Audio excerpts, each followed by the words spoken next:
Hello, everyone. Welcome back to the Gratitude Incarnate podcast. I'm your host, Amanda Rose, and this is your daily divine download.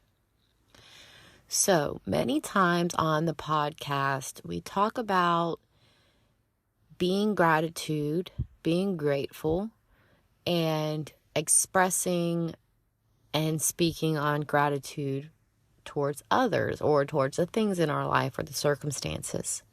And today I want to talk to you about being grateful for yourself. So my partner has 2 teenage daughters, and I admire both of them for very different reasons. They are complete opposites of each other, very similar in many ways. You can tell they're siblings, but they're very, very different.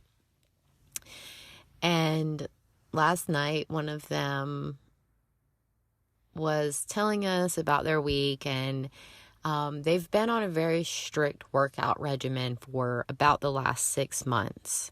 Very strict, with very few days off, just time to rest and recover, and then back into the workout routine. And I'm very proud of her for that.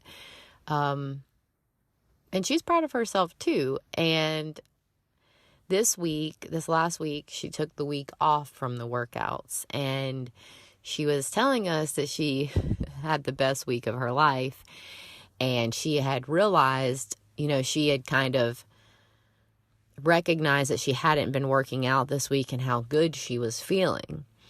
Well, see, here's the thing is, you're feeling good because you've been doing these wonderful things for your body, and now you're taking some time to really recover and to see those gains and to feel those changes. And that's why she's feeling so good.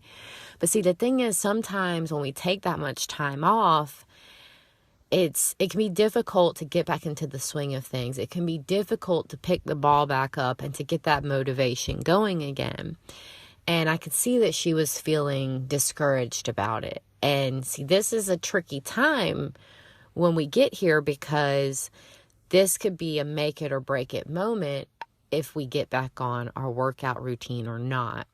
So I just wanted to encourage her to do that, because I've seen how important this was in her life. And so what I told her is the same thing that I'm going to tell you. When you have goals, it is so important to set yourself a time to celebrate those accomplishments. So she can look at this week off as a celebration of herself for all of the hard work that she's done.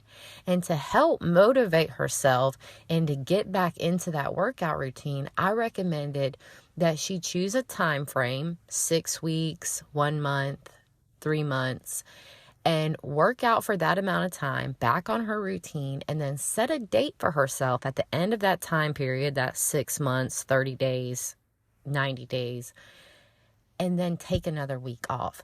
Because she felt so good about that week, because she was so happy that week, that can motivate her to get to doing those workouts again and give her something to look forward to, so she doesn't lose that motivation. So that's what I want to encourage you to do today. If you have something that you're working on, a goal, a project, a habit that you're forming for yourself, then set up a time frame or a date that you can celebrate those wins and those achievements, okay? Like, for example, say you have the habit of biting your nails.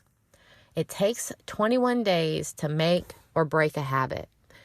So set yourself a goal. 21 days from today, if you don't bite your nails, you will go and get a manicure. And see, this is what's going to happen is that idea of getting a manicure, or make it whatever feels good to you. To me, that feels good. That is one of my favorite forms of pampering myself and self-care is, having someone else help me. They're professionals, guys. They do a better job than I could ever do. That's something that I enjoy. So that's going to help keep me motivated throughout those 21 days. So what you would do if that was, for example, if that's what you decide to do, count out 21 days from today, put that on your calendar, call the nail salon, make the appointment, and then when that 21 days is up and you haven't bitten your nails, you get to go to the nail salon and get your nails manicured. And, not only is that a great way to celebrate what you've done, but that's going to enhance what you've done as well. So you can try to incorporate that too. Just like this exercise routine. At the end of that 6 weeks or 30 days or 90 days, she's going to feel so good about what she's done, and she's going to give herself rest. And what that rest is going to do is going to allow her body to restore completely, and she's going to see the gains from those workouts. And that's going to make her feel even better. So set yourself up for success with the idea of celebrating what you've accomplished, okay? Let that help you stay motivated until you get to that point, okay?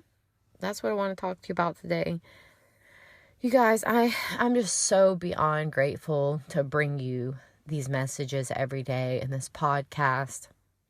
I remember when I began listening to podcasts a few years ago, I wanted to do this.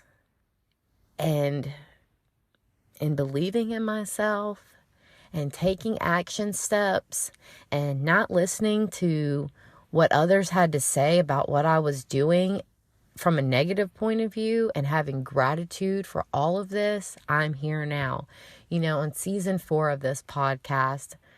So, words really do little in comparison to the feelings that I have to be able to bring this to you.